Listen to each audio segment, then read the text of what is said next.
Reconstructionist Radio presents a War Room production, Axe to the Root by Bo Marinov, where you get a Christian Reconstructionist perspective on the pressing issues of today.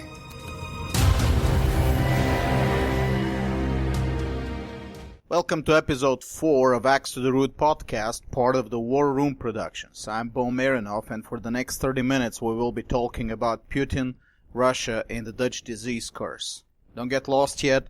We will go through a short history of Russia in the last 40 years, then we will see what the Dutch disease is, and then we will look at the covenantal meaning and lessons for us today as Christians. The Russian President Vladimir Putin seems to have built for himself a very high reputation among American conservatives and even many Christians. A Russian friend of mine, when I told him about this high reputation Putin has in the United States, retorted wryly, "Maybe that's where he's planning to flee to when the time comes." Putin's photogenic masculinity is frequently compared in conservative media to Obama's girliness. He is shown in a military uniform, even though the man never served in the military. His career was from the beginning with the KGB, which made him exempt from military service. One can actually say that joining the KGB was sort of a draft dodging for privileged children of families loyal to the Soviet regime.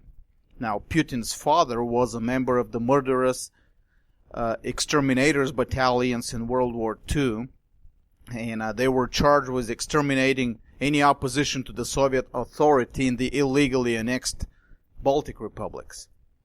He is shown hunting with a rifle, flying a fighter jet, in the gym, etc., etc., etc. Putin is also credited by many American conservatives and many church-goers with being a protector of Christianity around the world on account of some of his statements and of his military venture in Syria. In general, as a European newspaper declared recently, the world is a stage and Putin is an actor on it. We may add, he's playing the role of that powerful conservative Christian leader that conservatives and Christians in America and in Europe have been looking for decades, with no success. Now, this desperate quest for a leader, of course, speaks volumes about the lapse into political idolatry by the Western Christians. That we're looking for political leaders and calling them benefactors when we have become like the Gentiles in Jesus' words in Luke 22:25.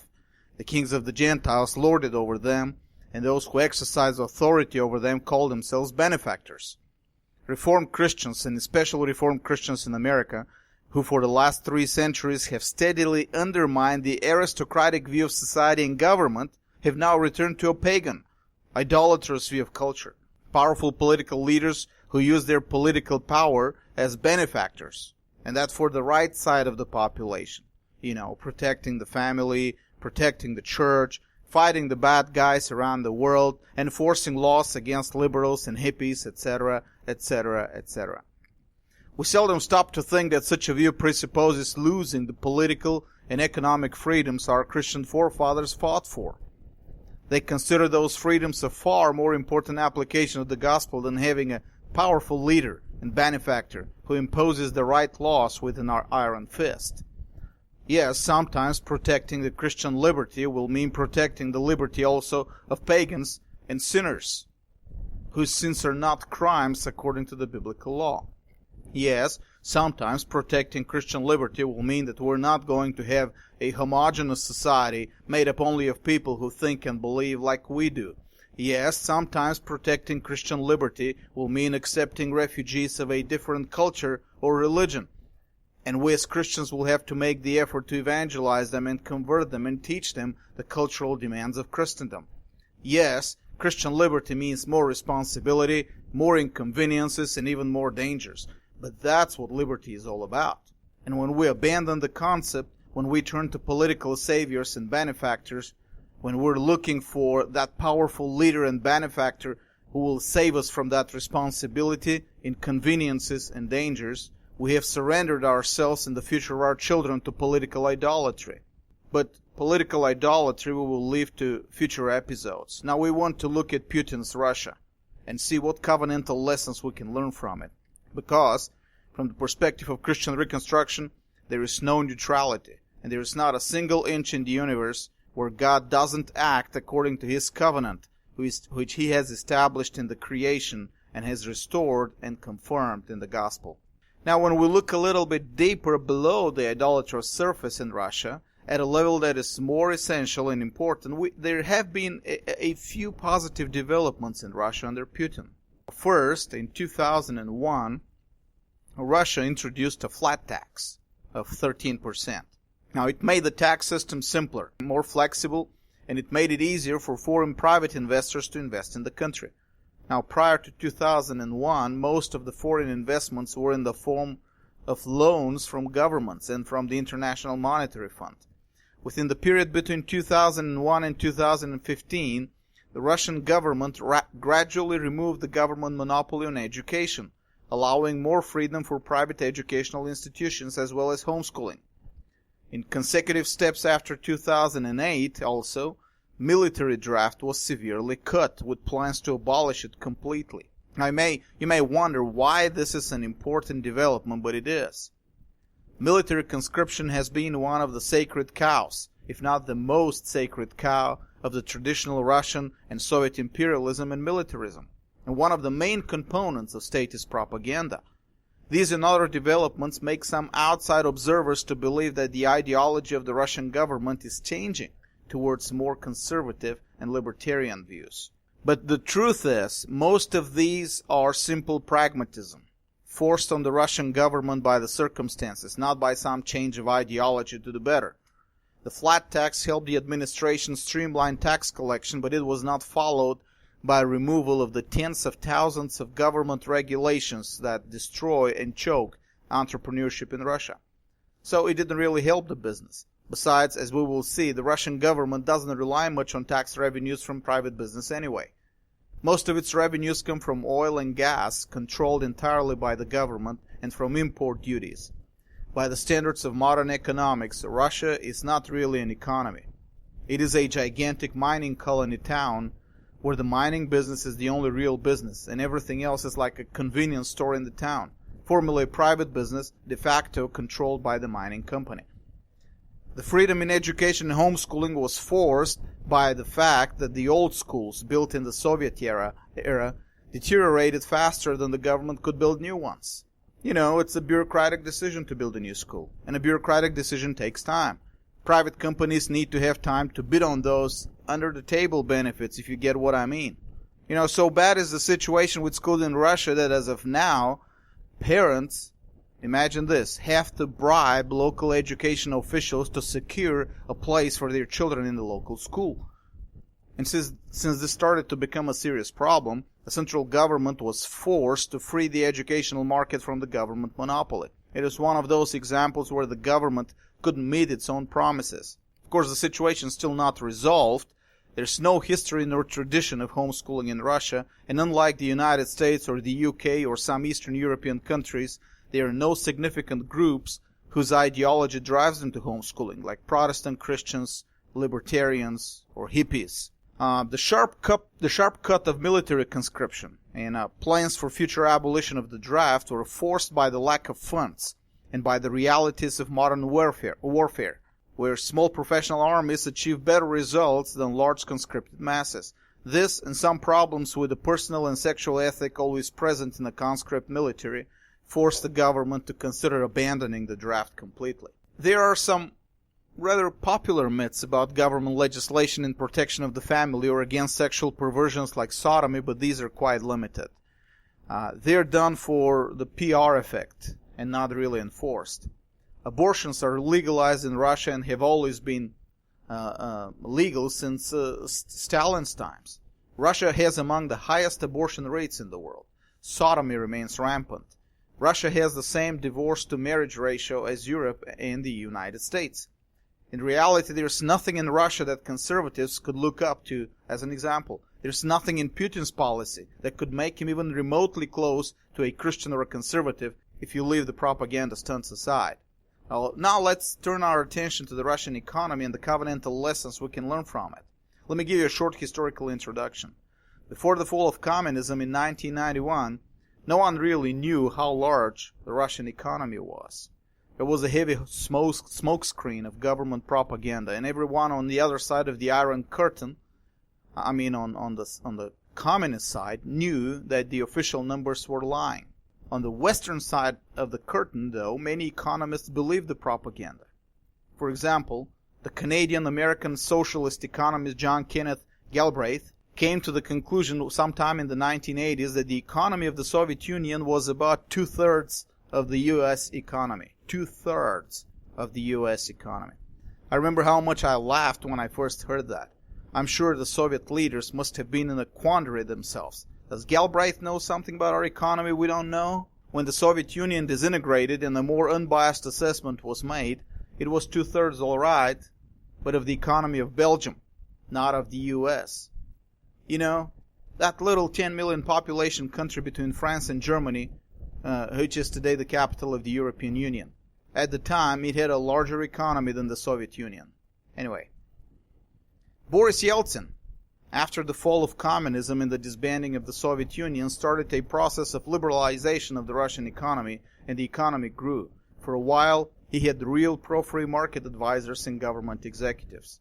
Between 1992 and 2000, the legislation of the Russian Federation moved really forward towards more market freedom. Now, not everything was fine in the culture and the economy, of course. Legislation doesn't solve problems. People do. And most people were born and lived in a society without private property, without responsibility, without entrepreneurship. But little by little, step by step, as people learned, the economy grew. When Putin took over from Yeltsin, this process was reversed. And Putin had a good reason for it. After the year 2000, the prices of oil and gas started going up, and there was no limit in sight about how high they may go. Now, Russia has the largest oil and gas reserves in the world. Most are still undeveloped, unlike those in the Middle East. And in 2000, her natural gas production was still in the hands of a government monopolist, Gazprom. Oil production was decentralized and privatized, but within a couple of years, Putin's government forged a number of fake accusations against private oil industrialists, and by 2005, most of the oil industry was back in government hands. By 2008, about 60% of the government's revenues came from oil and gas. Another 20% came from import duties. You heard that well. 60 plus 20, it's 80. So this leaves only about 20% revenues from the rest of the economy. Now imagine this if you could. The government of a huge country, 140 million population, makes 80% of its revenues from one single, from import duties and one single industry, oil and gas mining. And the rest comes from the totality of the domestic economy.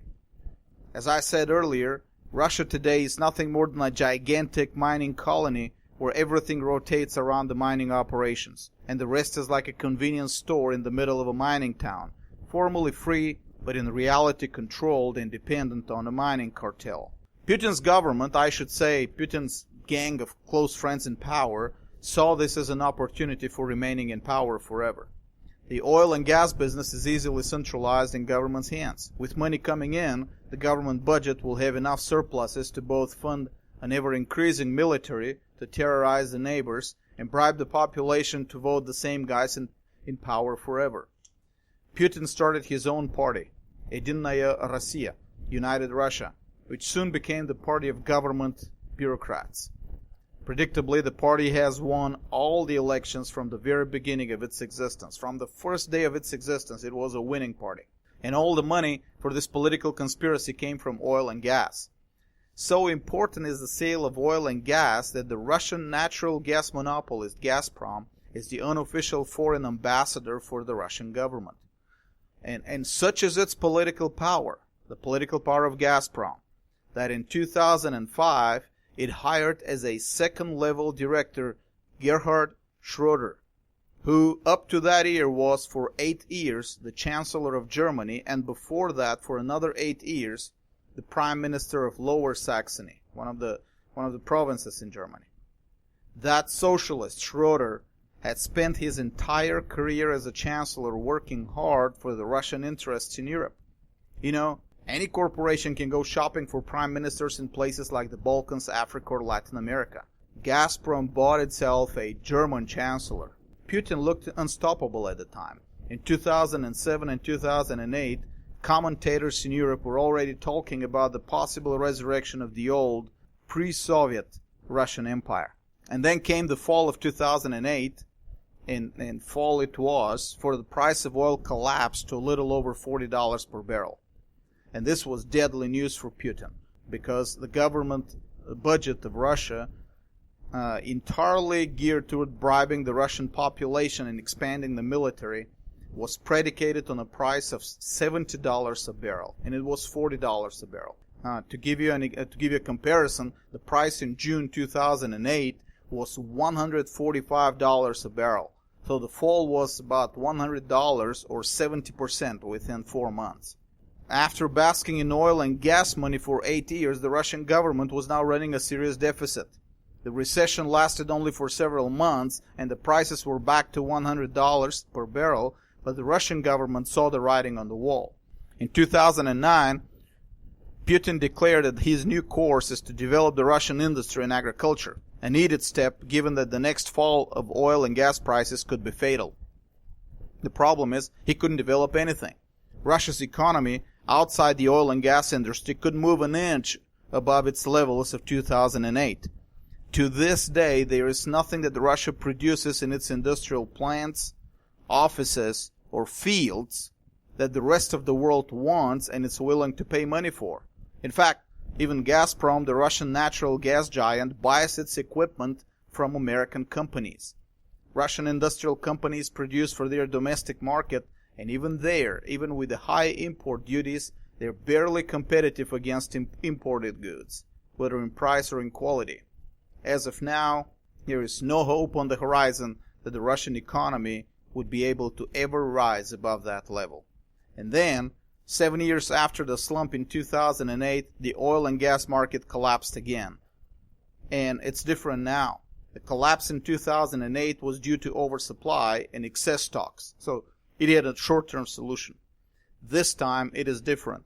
New technologies, fracking, and liquefied gas. And also, Texas and North Dakota with their large fields and their private ownership of gas wells and oil rigs. And this time, even the OPEC surrendered, let alone the underdeveloped Russia. The low prices are here to stay for a long term, and guess what? The Russian government budget is still calculated on $70 a barrel. Now stay with me, we're getting close to our covenantal lessons from this history. What Russia experienced was a heavy case of the economic phenomenon known as the Dutch disease.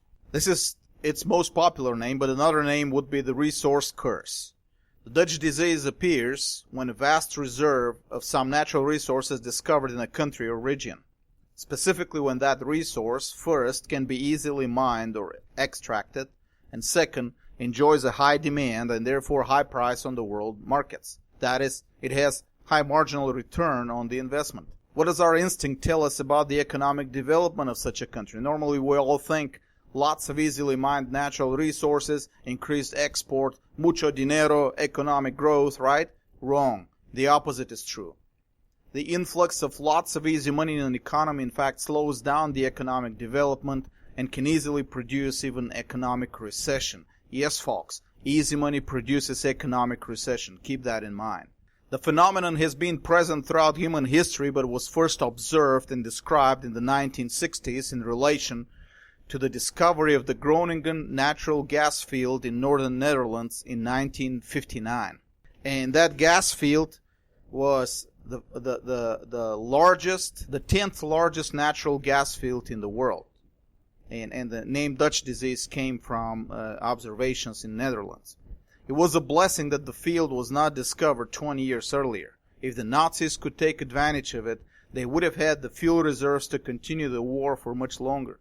And also, the Netherlands would have been devastated, for Groningen is within easy striking distance for both the Royal Navy and the Royal Air Force. And the Allies wouldn't have left such strategic supply remain intact in the hands of the Nazis. By 1963, the field was operational.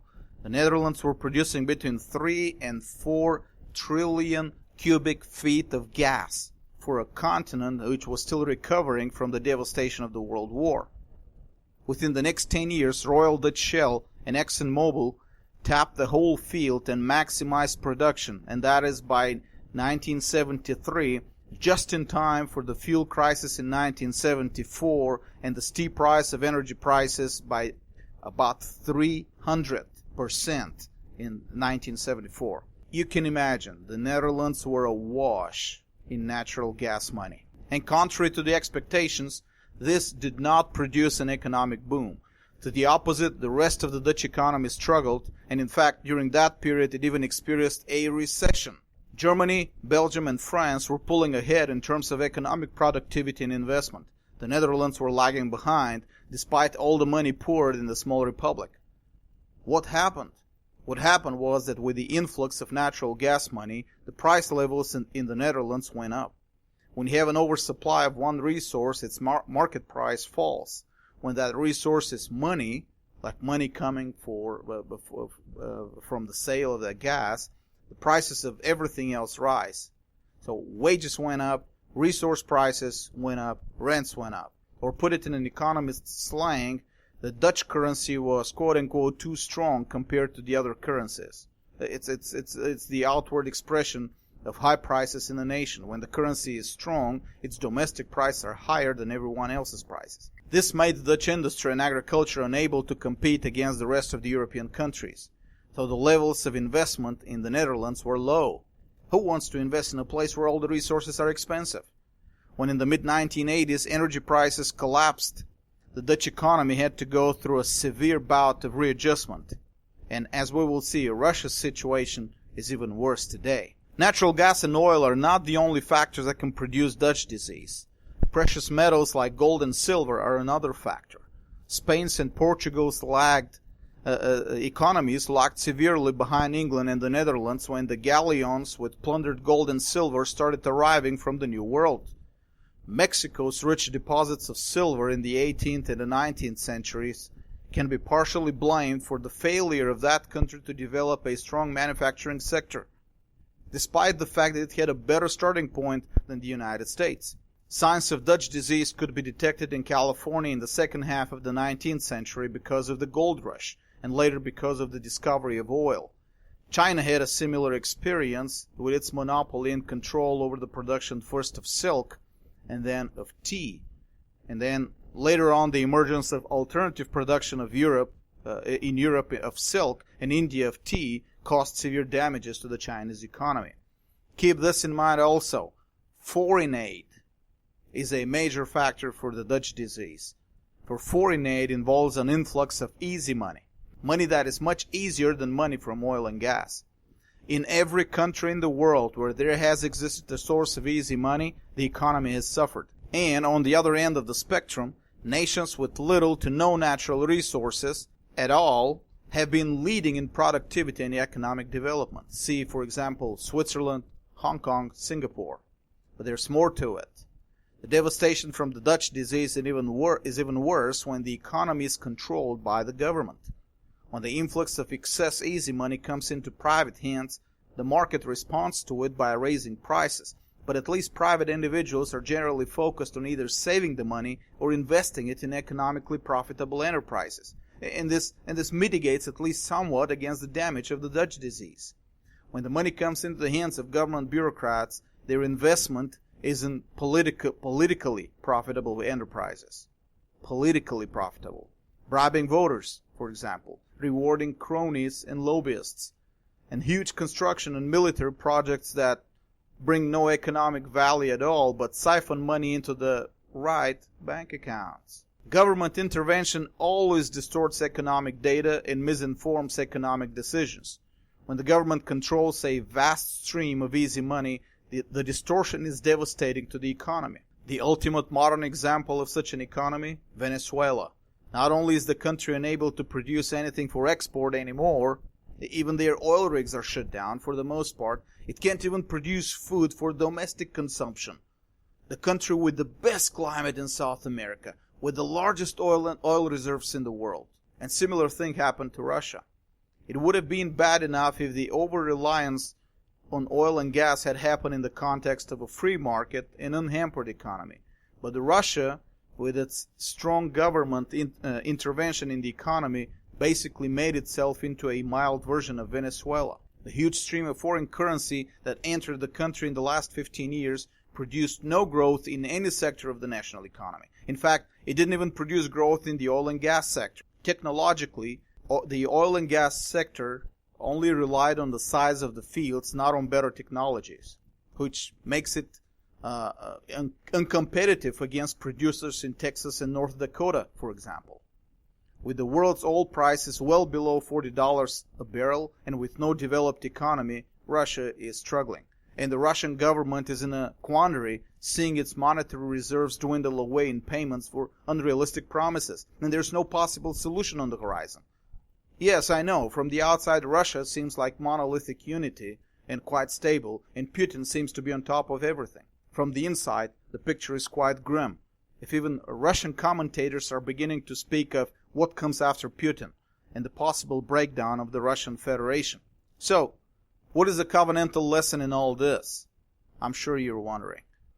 The covenantal lesson starts in the Old Testament, in Daniel's interpretation of Nebuchadnezzar's dream in chapter 2, verse 44.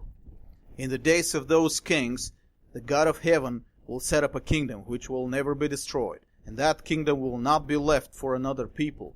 It will crush and put an end to all these kingdoms, but it will itself endure forever. And then previously in verses 34 through 35, the specifics of the dream were, he continued looking until a stone was cut out without hands, and it struck the statue on its feet of iron and clay and crushed them. Then the iron, the clay, the bronze, the silver, and the gold were crushed all at the same time and became like chaff from the summer threshing floors. And the wind carried them away so that not a trace of them was found. But the stone that struck the statue became a great mountain and filled the whole earth. The fifth kingdom in this prophecy, of course, the stone cut without hands, is the kingdom of Christ, established in the days of those kings. That is, in the days of the last of the previous empires, Rome. Note well, the stone not only destroyed the previous empires, it also filled the whole earth. That is, it would prevent other empires from arising and being established against it on the earth. Keep in mind, that vision was given in a time when all that most people knew as political reality was oppressive empires, which always tried to expand as far as they could, bringing as many nations and people as they could under their power. The spirit of Nimrod, the first of the line of mighty men on the earth, according to Genesis 10:8, was alive and well in the world before the cross. Large or small nations, they all wanted to be empires. They all wanted to rule over other nations. Where the small nations couldn't expand, local kings ruled over their own populations. Nebuchadnezzar's dream described exactly that, a sequence of empires whose brutality increased with every step. Now Rome was described as an empire which crushes and shatters all things, and yet their moral quality decreased. The progression is from gold through silver and bronze, and finally just iron, and then even iron mixed with clay. This is not just a prophecy for the Middle East before Christ. It is also a symbolic picture of the political reality in a world without the cross. Empires that are worth less and less, but their brutality is crueler and crueler. When the kingdom of Christ comes, was the promise of the dream, human empires won't rise on the earth anymore. Now, this doesn't mean fallen man won't try, and maybe for a short time even do some damage. But in the world after the stone has hit the statue, the world will be gradually filled with that stone, cut not with human hands. After the cross, God works constantly to fulfill His promise in Psalm 2. The kings of the earth may rise against the Lord, but He laughs and scoffs at them. And He says to His Son, "Ask of me, and I will surely give the nations as your inheritance, and the very ends of the earth as your possession. You shall break them with a rod of iron. You shall shatter them like earthenware." And indeed, as we see from history after the cross, earthly empires have greater and greater problems remaining in power. Governments that overstep their boundaries established by the law of God almost immediately hit a wall in our day and cannot continue expanding their power. Hitler's Germany, so powerful at the beginning, was reduced to nothing within 12 years of its existence. Communist Russia, with more natural resources and territory than any other nation and empire in history, had to survive on handouts from the hated West, and eventually surrendered in 1991 after a little over 70 years of existence. Communist China abandoned communism in practice as early as 40 years after its establishment. Any dictator who wants to build his own empire in our days finds out that he is running out of resources faster than he can plunder his victims. Even milder forms of dictatorship, also known as socialism, fail quickly and spectacularly in our day. France's socialist government under François Hollande just recently went into a bankruptcy mode just a few months after the first socialist measures were introduced. It's getting tougher and tougher to be a dictator or an emperor these days. And the Dutch disease is one of God's methods of dealing with candidates for empires. You see, folks, a wicked government has the same motives and desires as a wicked individual. The same ethical principles apply to both. A wicked person is a gambler.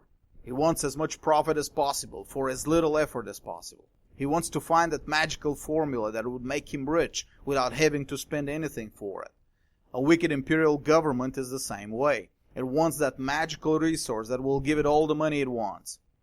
In the Middle Ages, this made many kings sponsor not science but alchemy, because alchemy promised to create gold out of base metals. And in our day, politically powerful men use valuable mineral resources, especially oil and gas, to finance their thirst for more power.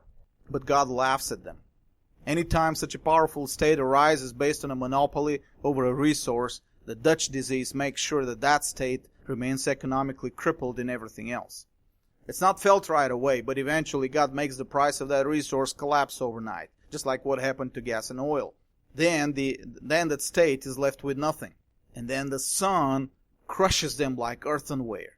Kings and princes will be forced more and more to act as God's servants, that is, ministers of liberty, if they want to remain in power.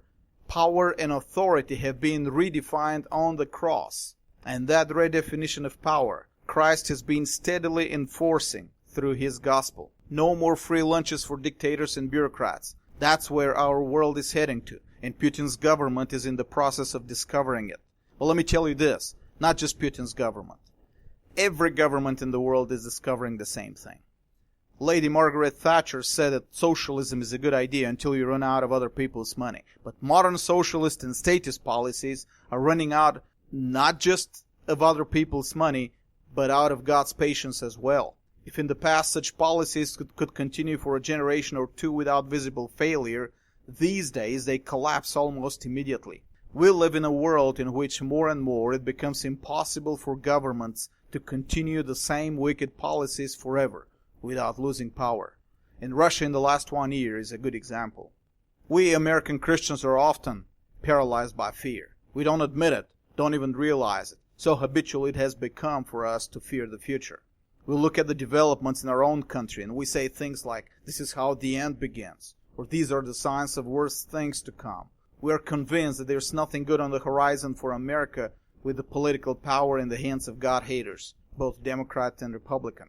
It is for this reason we succumb to the idolatry I talked about earlier, looking for a powerful leader. Behind every idolatry there is fear, and every fear leads to idolatry. We see the visible things, the visible developments, and we're losing hope for our world. But the truth is, in the world after the cross, God has planted a mechanism of self-destruction into every institution of authority, be it family, church, or state. You hear that? Mechanism of self-destruction. And every institution of authority, when it trespasses God's boundaries for it, triggers that mechanism, and it starts ticking. Whether it's Putin's Russia, or the Islamic State, or Saudi Arabia, or the Obama administration, any political potentate who wants to get more power has to do it through acts that are ultimately suicidal for himself and for his plans. The greater the thirst for power, the greater the danger. And the more history progresses, the faster this mechanism of self-destruction ticks. Eventually, the wicked will find their plans thwarted even before they are put to action. Far from losing hope, all we as Christians need to do is what the psalmist says in Psalm 91. You will only look with your eyes, and you will see the reward of the wicked. Putin's Russia is an example of this reward. It is also a warning to other would-be dictators. And it is also a head-lifting reminder for us, Christians. We live in a time when the opportunities for the gospel are greater than ever, and the laughter of God against his enemies in high places is louder than ever. There's no place for despair or pessimism for us. So go and conquer the world for Christ through his gospel, while God is laughing at his enemies. And help me do the same in Bulgaria and Eastern Europe. There's a mission field there. A little over 20 years ago, it was freed from an oppressive empire, and it is a fertile field, bringing forth 100-fold these days. Visit BulgarianReformation.com and donate. And God bless you all. The book we will be assigning today is Peter Thomas Bauer, Descent on Development. Lord Peter Bauer spent his career as an economist studying the so-called developing countries in Africa and Latin America, and specifically the impact of foreign aid on their economies. And what he has discovered concerning the factors affecting economic development goes directly against the accepted stereotypes of today. But guess what? It agrees completely with the biblical covenantal analysis of man and his society. This was a Reconstructionist Radio War Room production. Axe to the Root with Bo Marinov. Please visit bojadarmarinov.com and reconstructionistradio.com/Axe to the Root.